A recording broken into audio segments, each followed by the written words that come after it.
Good morning to you. Thank you for making time to join us on Life and Style, coming to you from 4 Points by Sheraton here in Hurlingham. My name is Catherine Mwangi. This is Books and Blogs. Today, for the first time ever on this show, that's about 2.5 years, we're going to be discussing the diary of a divorced woman. Okay, so it's like Talk to Pastor Chris or Ask Pastor Chris or Relationships Wednesday meets Books and Blogs. Yes, it's all relationships. The author of this book is on this panel today. Her name is Zipporah Agatha Okoth, and you know her because you have seen her on the first of its kind reality show in Kenya on our channel, Miss President, as a judge. Welcome to the show. Thank you. I hope you're not judging us today. Today's about you. You may try. Today's about the limelight is on you with your book, Oops, Zippy. Yes. I like the title. And also on the panel, we have this young girl. She's 28. Her name is Dorine Kamala. Yes. Yes. And she's an author as well. She's authored My Life Before 25. I think that's the title. Yes. And Toxic Relationships. So you're kind of seeing where this is going. Welcome to the show. Thank you. And we also have Miss Chetna, who recently celebrated 35 years of her marriage. Hats off, lines off, yes. You know, all of those things off. 35 years of marriage to one man. Yes. Oh my. One man. Faithfully. Okay, and again, relationships, so you will get to understand why she's there. Besides being a wife and a mother, Chetna is also involved in an organization that supplies or distributes or gives porridge to needy communities around Kenya. Correct. And you're also a lover of cooking. It's my passion. It's your passion. And she will be inviting us to her home. Very soon. Very soon. What will you be making for us? I love to. Oh, only vegetarian and healthy food. Oh, vegetarian and healthy food. We are looking forward. Most welcome. Next, definitely. And congratulations on your 35 years. Thank you so much. What's your secret? How do you get to 35? I think I would give credit to both husband and wife. Yes. And definitely the family. Not my own family, but my extended family as well. well. The in-laws. We are 20 people in a family. Okay. And we all live together happily. And that's the secret, I guess. Wow. You will be telling us how that works. Yeah, 20 20 I'll people. introduce you to each and every one of my family. When we visit. Definitely. Okay. So Zippy's book, which is a diary of a divorced woman, takes us through her life. First, congratulations. It's a bold book. And it's bold. I mean, you're fearless. There's nothing you have not written here. Nothing whatsoever. And you take us through from high school into your first relationships. And so tell us why, you know, when reading this book, you're like, oh yeah, I know Zippy. Oh, I know Zippy. She's that musician. You know, you've been in the entertainment industry, into the arts, very well respected at Kenyatta University. And now, you know, you're on screen doing your show with Miss President. Now you're an author. And there's this thing underlying here that you've been going through and no one knew until this book. So tell us the story of Mr. Ricky. You met Ricky. You didn't even like him when you met him. I didn't like him as much when I met him. But then you ended up with him. Yeah, because, you know, they keep telling us that the man who is very persistent is the one. Yeah, because, you know, these ones who just come and hit on you and then they disappear. Yes. Maybe it's not the, but he was quite persistent. Yes. And I think I liked that. Yes. It kind of turned me on. And then he is very intelligent. Yes. Yeah, he's an engineer. He's traveled and was very good with gifts. Yeah. And he was a giver. Girl, he was a giver. Gifts and all that. Yeah. I mean, he was good at that. Yeah. Yeah. So I think I was drawn away so that it clouded my mind on all the other things that I had started noticing at the dating stage because I got my first slap during the dating stage. Imagine that. Yeah. How long had you been dating before the first slap came? Less than a year. Less than a year? Yes. Okay. Less than a year, and I got my first slap. And what brought it about? Why did he slap you? The reason he slapped, which is very clear in the book, we'd gone out and then he left me with his cousin in the club. saying he's going to check on something. Then his cousin started saying that he wants to leave. So I call Ricky and I tell him that your cousin wants to leave. But when Ricky comes, his cousin suddenly decides that he's not in a hurry to go. I'm just thinking maybe my company was boring to him. So Ricky got angry with me that I had lied. You know, he said that I had lied that his cousin wanted to leave. And so he slapped. Just for that reason? Yes. Yeah. So it's kind of like perhaps whatever, I don't know, whatever he had gone to do on the other side must have been very exciting. So that's that. When I called him to come because his cousin wants to leave, it might have cut the fun, and so that was not good. So he slapped you in less than a year of dating. Yes, and the following day he took me for dinner and said sorry and bought me chocolates, and I was like, oh. Yeah. Yes. Yeah, and you're right back in there, like the slap never happened. Mm-hmm. Is that story familiar to you, Dorine? Oh, yes, it is. Okay. Yes, yes, Would yes. you like to share? Well, yeah. Okay. Well, I can't say that. Well, he's done a lot of things, but it wasn't a slap. It was more of like a push. Like you were Yeah, pushed. like a push. Yeah. And I hit, like, you know, it was like we argued in the house. So he pushed me and I fell and I hit myself, like, you know, on the bathroom. Yeah. Over here. Yeah, so I fell. But, you know, he's like, it's your fault, you know, like, there's no, like, I wake up. No, he No. didn't help you. Oh my No, gosh, no, no, no, no. nothing. No, he walked away. Like, it was the house, so he went to the... Because at that time we were staying together. Yes. We had just started staying together, and that was our first fight. And how long in the relationship were you in? Well, I can't remember really, Yeah. but maybe it wasn't even more than a year. It wasn't, so you, within a year as well, you Yeah. went through that violence, physical violence. Yeah, and that it just picked up day by day, and as you know, it's always your fault. Yeah. It was your fault. You provoked me. That's Yes. yeah. Wow. So assuming these were your daughters. Oh my God. Oh my God. Yes, that's what I'm telling you. And I'm sure domestic violence, it's never acceptable. It should never acceptable. And especially today's girls, they are all educated, career oriented, working in such a big companies or wherever you are working.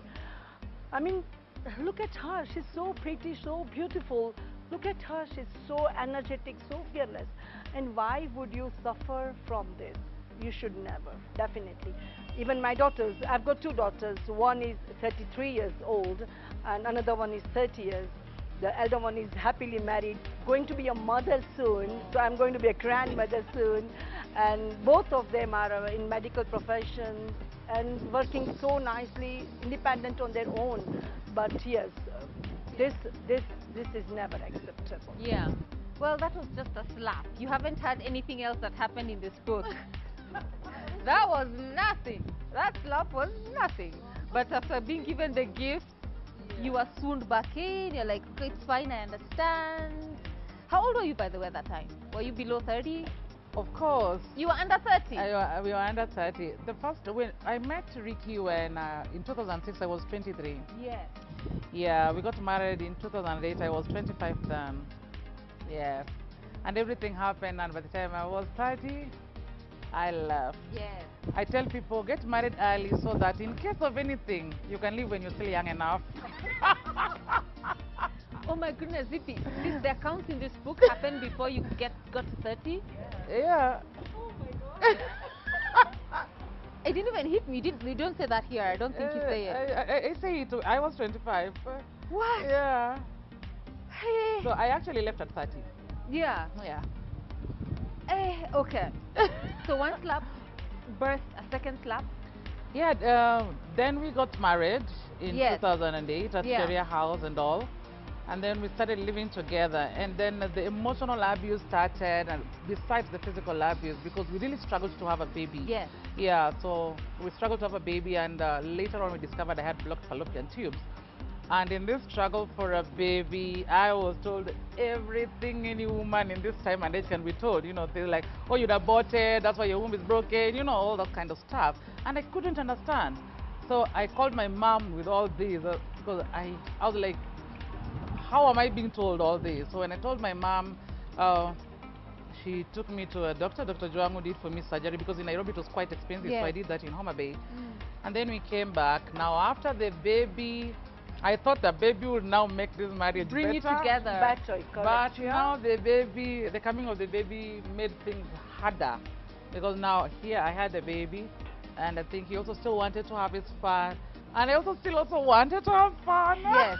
And you say that he wasn't there for the birth of the baby. No, he was the first baby. Yes, He was abroad. He was at a moment where he could have taken even that 1 week leave because he could afford a flight anytime. He always said anytime he missed me, he could come. I could just take a flight and come in. But for the birth of the baby, he didn't. He said he'll come when the baby is big enough to be held. But then again, what traumatized me is the bill. When the bill for the baby came about, which was around 180 something, at Aga Khan Hospital, I had a CS. KU covered 150,000.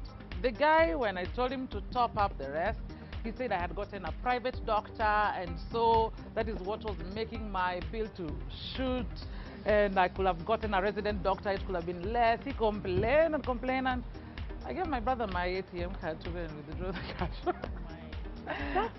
Yeah. He said he will send, but I mean, you will send today and tomorrow I'm getting discharged. By 2 p.m. you've not sent. And I mean, we have to get out of the What to do? hospital. Yeah, exactly. Yeah, so I mean, we did that, we moved on, he came, he held the baby. And before the baby was 3 months, I was hit again, by the way. You forgave him? Oh, we always forgive. I mean, we are told women must forgive. Yeah, so it's... I think to forgive is it's a good thing that you forgive and forget and move ahead, but not every time. And at the same time, it should be both the ways. It should be both the ways that yes, your man is with you whenever you are in need. And to let go is good thing. Sometimes you have to let go. Some things you are not happy, some things you are not convinced, but still at the end of the day, if you think that your husband, your man is with you, then you can fight with any battle. You can come out with any battle. But I don't agree with, I don't accept this, that the hospital bill or the time of the baby's born, your partner is not with you, your husband is not with you. That's really, really sad time. Really sad thing. So even with that, Zippy, you still, nothing in you was saying, am I in the right relationship? It's okay, he's in Germany, maybe he's busy. What was going through your mind at that time? He's making life better for the two of us. Oh. It had to be that. It had to be something. He's there for our good. Wow. Yes. The things we tell ourselves to justify. And he calls every day, not every day. He used to call every time, not every day, like 3-4 times a day. Yeah, and in the evening we were supposed to have a video call.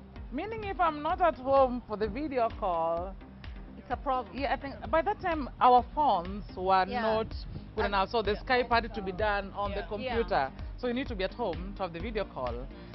And that would be another whole tantrum. So the physical abuse was whenever he was around, which was most times every 3 months. But even when he was away, I was so scared. You're in fear. I couldn't even go out.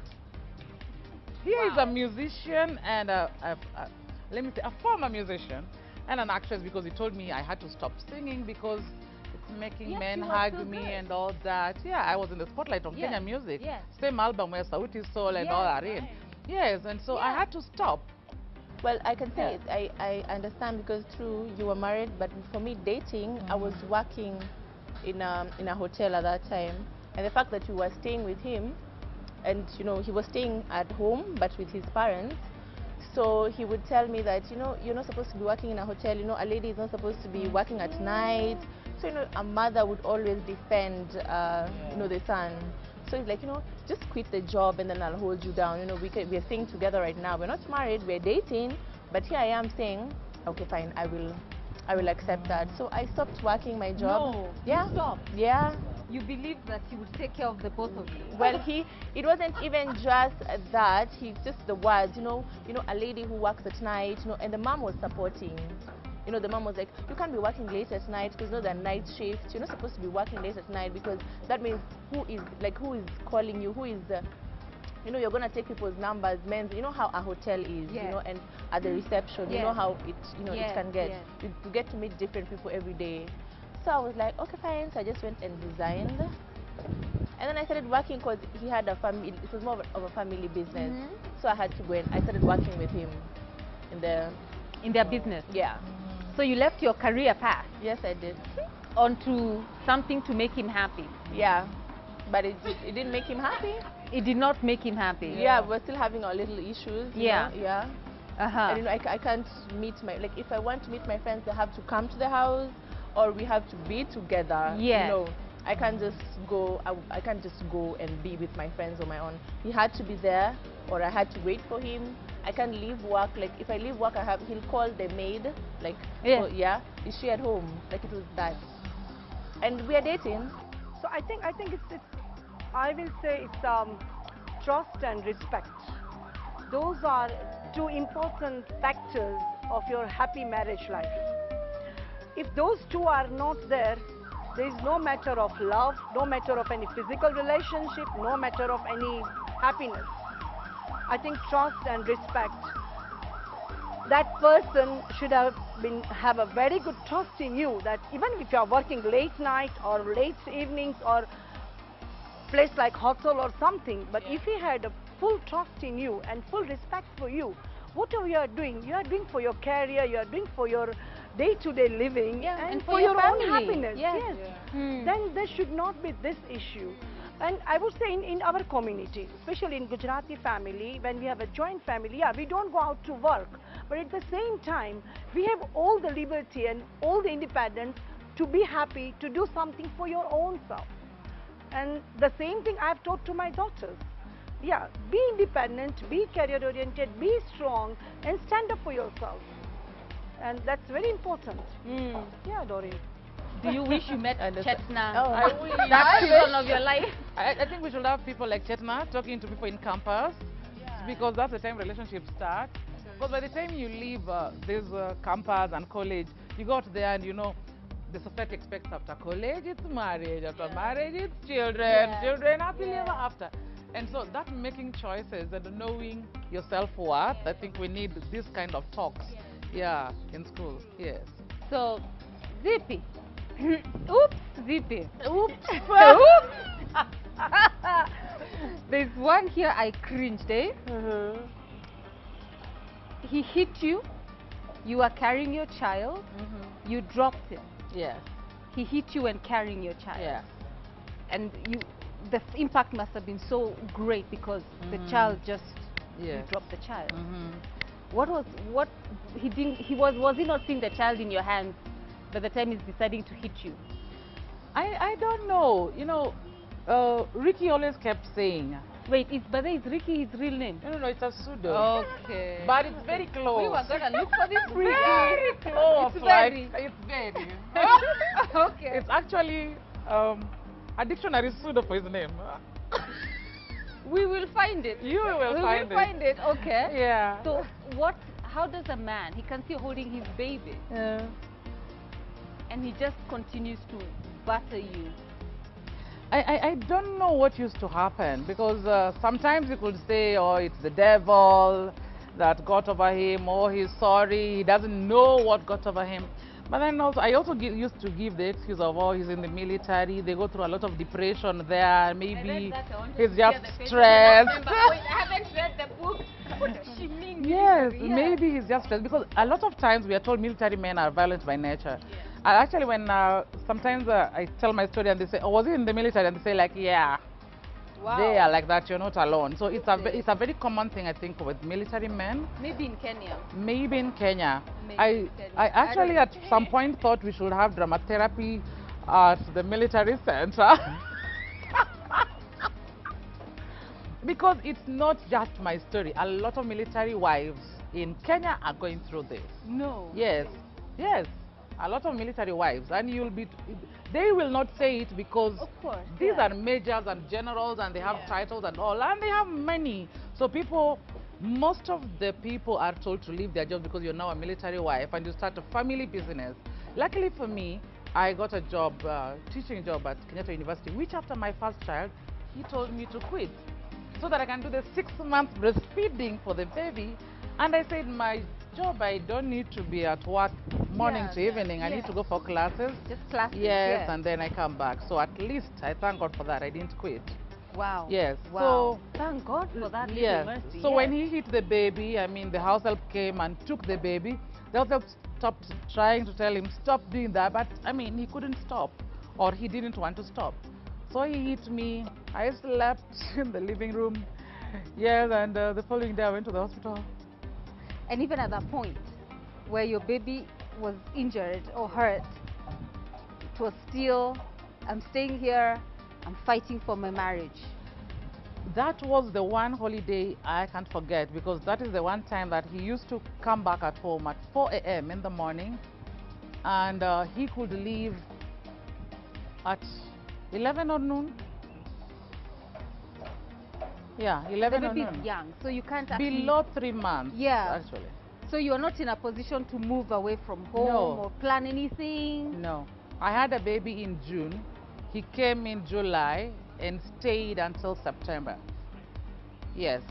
The first 1 week, anytime he came, was always good. Yeah, you The said it first was 1 week was always lovely, you Yes, know. yes. Yeah. Then after 1 week, it's a drinking spree with his friends, and Yes. you know, you can ask him for money for things for the house, and he'll say like, I'll be going out in the afternoon, I'll bring them for you. Then he goes and he'll be back at 3, 4 a.m. I think the earliest he can come home is 2 a.m. Yeah. And with none of that. Wow. Yes. Wow. And if you are lucky, they say nowadays, don't touch your mom's phone, yeah? I was young and I touched it a lot of times, and I got my beatings for that. Do you touch your husband's phone? We have a common password. You have a common password? Correct. Both of us can use any phone. Yes. So, you know, I come from a family where even touching phones is even not a problem. Like, my parents, I come from a family where my parents, I think, I will say they are happily married. Yes. For 37, almost like Chetna. And phones are not things you hide. Yeah. They are on the table for everyone. Yeah. My phone was always on the table. My phone has So never you had a nothing to password. hide, yeah. It has never had a password even up, because I always say if it is stolen, even if I put a password, the person will still take it. Yeah, I asked this time because even my phone doesn't have a password. Yeah. Like I don't do that. Yeah. Yeah, but But you had issues as well. of course, with his phone, of Yeah. course, not my phone. Yeah. If I touch my phone and go out, who are you talking to? But him, he can do whatever he wants to do with his phone. Yeah. Well, at first, it was okay. And then it got to a point, he started now hiding things. But at first, I would touch his phone, he would touch mine. And then it just changed Yeah. at some point Yeah. when maybe he met someone else. Yeah. And when you're in this relationship, did you have suspicions of infidelity? A lot. A lot. A lot. You knew that there's infidelity. I always kind of had this feeling there was infidelity, and there were I think too many signs that I tried to Yes, ignore. yeah. Of course, the phone issue, and any time I touched the phone, there was always a message Of or war. a message of I miss you, it was nice having fun. I mean, those kind of messages. And not funnily enough, some of these names were saved as men. General Mazenge. General I read Mazenge. that. I laughed. Imagine. General Mazenge. Oh my goodness. Yes, that was now the last blow. Yeah. Ooh. General Mazenge Yeah. was a general. I must say she's a general in that field. Oh my goodness. So you knew, even for you, you knew there was infidelity? No, at first it wasn't there, but then I think also the family maybe just didn't like me, or maybe the mom just saw something in me. I don't know, you know, there's some people, since I have tattoos, so maybe there's some parents who be like, you know, they don't like, Yeah. because they have a piercing. Maybe Yeah. at first they were okay with it, maybe then something changed, you Yeah. know. We take a short commercial break now. Don't go too far. We'll be right back with Oops, Zippy.